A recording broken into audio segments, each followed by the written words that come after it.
Welcome students to grow with biology. आज हम पढ़ेंगे isolation and purification of DNA. ये कहाँ पे जरूरत होती है? हम पढ़ रहे थे रिकॉम्बिनेंट डीएनए टेक्नोलॉजी।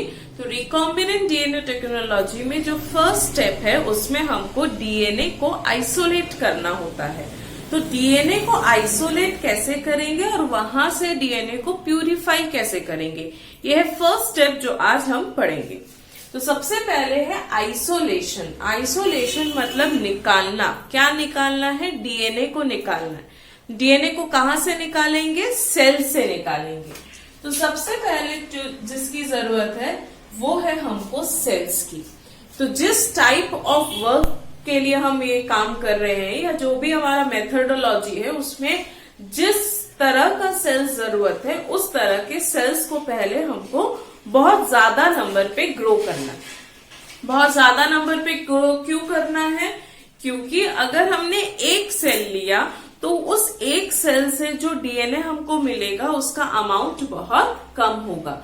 इसीलिए हमको ज्यादा अमाउंट में सेल्स चाहिए और उसके बाद उन सेल से हमको डीएनए को आइसोलेट करना होगा। तो सेल्स हमारे पास कितने वेराइटीज के हो सकते हैं? सेल्स हो सकते हैं माइक्रोबियल सेल्स, सेल्स हो सकते हैं प्लांट सेल या फिर animal cell. Microbial cells, animal cell, plant cells, और अगर हायर लेवल ऑफ वर्क है तो ह्यूमन सेल्स भी हम यूज कर सकते हैं।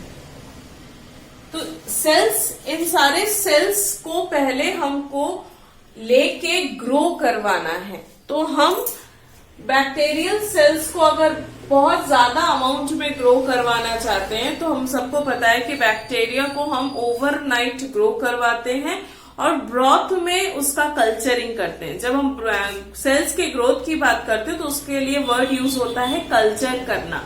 तो जो कल्चरिंग मेथड्स है उसके लिए हम ब्रॉथ यूज करते हैं और ब्रॉथ में हम हमारा सैंपल ऑफ सेल्स, मान लीजिए हमने बैक्टीरियल सेल्स लिया है तो 1 loop full of bacterial cells को हमको ब्रॉथ में इनोकुलेट करना। तो हमारा मेथड क्या होगा? सेल्स को पहले हम सिलेक्ट करेंगे, उसके बाद इन सेल्स को हम ब्रॉथ में कल्चर करेंगे। जब हम ब्रॉथ में इसको कल्चर करेंगे तो जो भी उनका एक्सपेक्टेड ड्यूरेशन है उतने ड्यूरेशन के बाद नंबर ऑफ सेल्स बहुत ज्यादा बढ़ जाएंगे। वही हमारे लिए फायदेमंद है कि हमको बहुत सारे सेल्स चाहिए और वो सेल्स हमको इस ब्रॉथ में मिल जाएंगे। अब मैंने यहाँ लिखा है ब्रॉथ। हम ब्रॉथ के जगह क्या मीडिया यूज कर सकते हैं? क्योंकि हम जब मीडिया की बात करते हैं, मीडिया मतलब हम उसमें अगार ऐड कर देंगे तो वो सॉलिडिफाई हो जाएगा और उसको हम बोलेंगे मीडियम। सॉलिड, अगर न्यूट्रिएंट मीडियम है तो न्यूट्रिएंट, अगार, मीडियम। तो क्या हम ब्रॉथ की जगह मीडियम यूज कर सकते हैं? तो हम मीडियम यूज नहीं करते हैं, हम ब्रॉथ ही यूज करते हैं। क्यों ब्रॉथ यूज करते हैं? क्योंकि ब्रॉथ लिक्विड स्टेट में है और उस स्टेट में जब सेल्स बहुत ज्यादा ग्रो हो जाएंगे और उस लिक्विड स्टेट में ही रहेंगे तो लिक्विड से हमको सेल्स को निकालना बहुत इजी है कि हम डायरेक्ट उस लिक्विड को सेंट्रीफ्यूज कर दें और हमारे पास सेल्स नीचे जमा हुआ या प्रेसिपिटेटेड मिल जाए।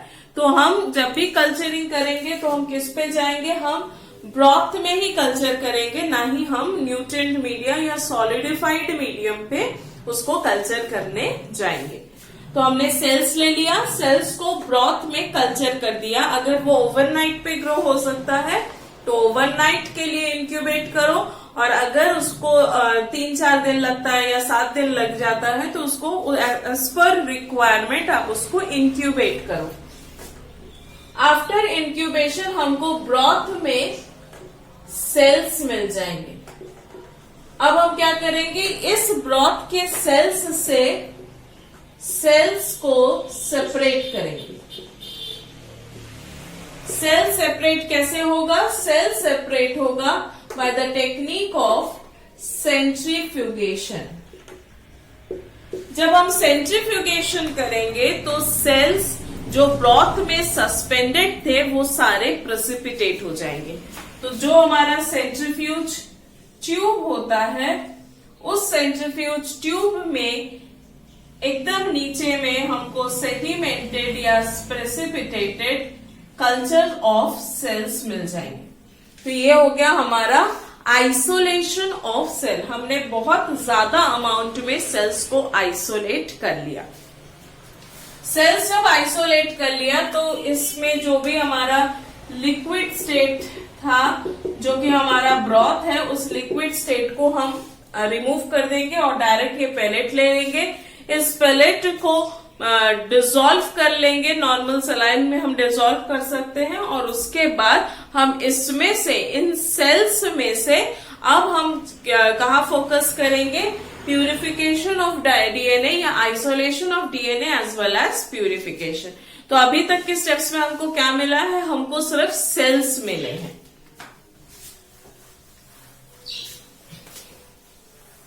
अब जब सेल्स की बात करो तो सेल्स इस तरह का सेल होगा, सेल के अंदर डीएनए होगा। हमको क्या निकालना है, हमको निकालना है ये डीएनए। तो ये डीएनए हमको कैसे मिलेगा, हमको सेल के बाउंड्री को तोड़ना होगा। सेल के बाउंड्री को तोड़ने के लिए हमारे पास दो मेथड्स हैं। फर्स्ट मेथड है फिजिकल मेथड और सेकेंड मेथड्स है केमिकल मेथड। फिजिकल मेथड्स में हम एक्सेसिव प्रेशर या माइक्रोपिपेट से जब हम नॉर्मल उसको सॉल्यूशन फॉर्म में उसको मिक्स करते हैं, तो अगर हम माइक्रोपिपेट से बहुत रफली मिक्स करें तो सेल का मेम्ब्रेन भी टूट सकता है। सोनिकेशंस यूज कर सकते हैं सेल मेम्ब्रेन को तोड़ने के लिए। सेल मेम्ब्रेन या सेल वॉल, अगर प्लांट सेल है तो सेल वॉल प्रेजेंट होगा। तो जो भी आउटर सरफेस में प्रेजेंट है, अगर सेल वॉल प्रेजेंट है तो सेल वॉल को तोड़ना है, अगर प्लाज्मा मेम्ब्रेन ही आउटर सरफेस है तो प्लाज्मा मेम्ब्रेन को तोड़ना है। डिपेंडिंग कितना हार्ड प्लाज्मा मेम्ब्रेन है, आपको उसका ट्रीटमेंट अकॉर्डिंगली सेट करना होगा। अगर फिजिकल ट्रीटमेंट से प्लाज्मा मेम्ब्रेन ब्रेक नहीं हो रहा है तो हम जाएंगे केमिकल ट्रीटमेंट्स में। केमिकल ट्रीटमेंट में EDTA,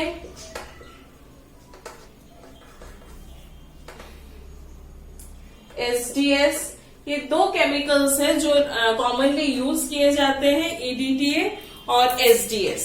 EDTA क्या है, EDTA एक चिलेटिंग एजेंट है और SDS एक डिटर्जेंट है जो सेल वॉल को, सेल मेम्ब्रेन को डिसरप्ट करता है। अगर हार्ड वॉल है और वो डिसरप्ट नहीं हो रहा है तो हम एंजाइम्स, लाइसोजाइम यूज कर सकते हैं मेम्ब्रेन को तोड़ने के लिए। तो हमारा फर्स्ट एम क्या है कि जो सेल है उस सेल का जो आउटर मेम्ब्रेन है उसको हम तोड़ देंगे। सेल का जब आउटर मेम्ब्रेन तोड़ोगे तो सेल के अंदर का जितना लिक्विड है वो सारा सॉल्यूशन में आ जाएगा। अब हमको सेकेंड स्टेप में क्या करना होगा, ये हो गया फर्स्ट स्टेप। अब सेकेंड स्टेप में हमको उस पूरे सस्पेंशन में से सेल के डेब्रिस को अलग करना है। तो सेल डेब्रिस को अलग कैसे करेंगे, फिर से हम सेंट्रीफ्यूगेशन करेंगे और सेंट्रीफ्यूगेशन के कारण सेल डेब्रिस अलग हो जाएंगे। थर्ड स्टेप आ जाएगा कि अब जो लिक्विड है उस लिक्विड में प्रोटीन है, न्यूक्लिक एसिड है। तो नेक्स्ट स्टेप जो होगा वो होगा कि हम उस लिक्विड में से प्रोटीन्स को अलग कर दें। तो प्रोटीन्स को अलग करने के लिए मतलब हम क्या करेंगे, डीप्रोटीनेशन में डी वर्ड जो है ये है रिमूवल, मतलब हम प्रोटीन्स को रिमूव कर रहे हैं। तो प्रोटीन को रिमूव करने के लिए हम यूज करते हैं phenol and chloroform. Phenol and chloroform, इसका रेशियो होता है 1:1। मतलब अगर आप 1 ml फिनॉल लिए हो तो आप 1 ml क्लोरोफॉर्म लेंगे और उस लिक्विड को अपने सस्पेंशन में डाल के अब आप सेंट्रीफ्यूज करिए। तो उस लिक्विड में जितना प्रोटीन है वो प्रोटीन एक टिश्यू जैसा या एक मस्कुलर लेयर जैसा एक लेयर बीच में बन जाएगा और वो पूरा प्रोटीन उस लिक्विड से रिमूव हो जाएगा। अब जब प्रोटीन रिमूव हो गया तो फोर्थ स्टेप में कौन बच गया? बचता है न्यूक्लिक एसिड। न्यूक्लिक एसिड जब ये प्रोटीन रिमूव होता है तो प्रोटीन पूरे लिक्विड्स को 3 लेयर पे सेपरेट कर देता है। बीच में होता है हमारा प्रोटीन लेयर्स, बीच में एक मस्कुलर लेयर होता है, वो होता है प्रोटीन का, और नीचे में डीएनए होता है और ऊपर में आरएनए होता है। अब इन सब लिक्विड्स में से जब प्रोटीन का लेयर है उसको आप सेपरेट आउट कर लीजिए। अब बचता है आरएनए और डीएनए। अगर आपको आरएनए आइसोलेट करना है तो आप आरएनए का पार्ट रिमूव कर लीजिए, डीएनए आइसोलेट करना है तो डीएनए का पार्ट रिमूव कर लीजिए। दोनों को अलग अलग ट्यूब्स में आप ट्रांसफर कर लीजिए या एपेंडॉप फाइल्स में आप ट्रांसफर कर लीजिए, तो आपका न्यूक्लिक एसिड अलग हो गया। पर अगर हमको न्यूक्लिक एसिड आइसोलेट करना है तो उस लिक्विड में कहाँ पे कैसे पता चलेगा कि कितना न्यूक्लिक एसिड है? तो न्यूक्लिक एसिड को हमको प्रेसिपिटेट करना पड़ेगा, और न्यूक्लिक एसिड प्रेसिपिटेट करने के लिए यूज करते हैं हम चिल्ड इथेनॉल। अब जब चिल्ड इथेनॉल यूज करेंगे तो पूरा न्यूक्लिक एसिड प्रेसिपिटेट हो जाएगा। हर एक स्टेप में हमको सेंट्रीफ्यूगेशन करना है। फिनॉल क्लोरोफॉर्म डालने के बाद भी सेंट्रीफ्यूगेशन करना है, चिल्ड इथेनॉल डालने के बाद भी सेंट्रीफ्यूगेशन करना है। जब सेंट्रीफ्यूगेशन कर लेंगे तो जो प्रेसिपिटेटेड फॉर्म है वो प्रेसिपिटेटेड फॉर्म में हमको न्यूक्लिक एसिड मिल जाएगा।